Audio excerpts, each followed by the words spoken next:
உதயநிதி ஸ்டாலின் அவர்கள் விடுதலை செய்யப்பட்டிருக்கிறார். அதுவும் இன்றைக்கே விடுதலை செய்யப்பட வேண்டும் என்று நீதிமன்றம் சொல்லியிருக்கிறது. கடந்த சட்டமன்றம் கூடும்போது தமிழ்நாட்டினுடைய முதல்வராக இருக்கக்கூடிய விஜய் அவர்கள் ஒரு ஆக்ஷன், அப்பா எங்க இப்படின்னு ரீல்ஸ் போட்டு அப்படி பெரிய அளவில் தாவைக்காவினர் புலங்காகிதம் அடைந்தார்கள்.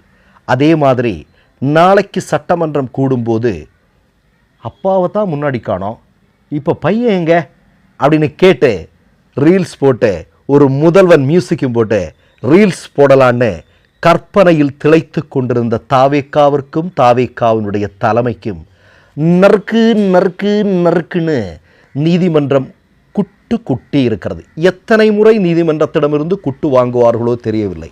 60 நாட்களுக்குள் 2 முறை குட்டு வாங்கியிருக்கக்கூடிய ஒரே கட்சி தாவேக்கா தான். சரியா? இப்போ நம்ம ஒரு விஷயத்தை சொல்கிறோம். அந்த நீதிமன்றம் சொல்லியிருக்கிறது உதயநிதி ஸ்டாலின் அவர்கள் விடுதலை செய்யப்பட வேண்டும் என்று. இப்போது நான் நம்முடைய தமிழ்நாட்டினுடைய முதல்வராக இருக்கக்கூடிய விஜய் அவர்களிடம் ஒரே ஒரு கேள்வி மட்டும்தான் கேட்கிறேன். தமிழ்நாட்டில் மின்வெட்டு பிரச்சனை அந்த அளவிற்கு உக்கிரமாக இருக்கிறது. சட்ட ஒழுங்கு பிரச்சனை சந்தி சிரித்து கொண்டிருக்கிறது.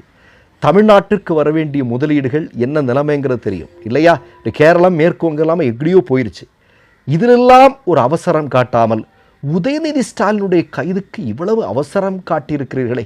எதற்கும் பேசாத நீங்கள், எதற்கும் ஆக்ஷனில் இறங்காத நீங்கள் இதில் இவ்வளவு வெகு விரைவாக ஆக்ஷனில் இறங்கி இருக்கிறீர்களே அப்படிங்கிறது தமிழ்நாட்டு மக்கள் வியப்போடு பார்த்து கொண்டிருக்கிறார்கள்.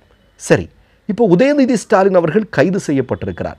அவர் மீது 9 பிரிவுகளில் வழக்கு பதிவு செய்யப்பட்டிருக்கிறது. இந்த 9 பிரிவுகளில் வழக்கு அப்படிங்கிறதுன்னு நீங்கள் பார்த்தீங்க அப்படின்னா ஒரு 3 பிரிவுகள் அவர் பேசியது தொடர்பானது.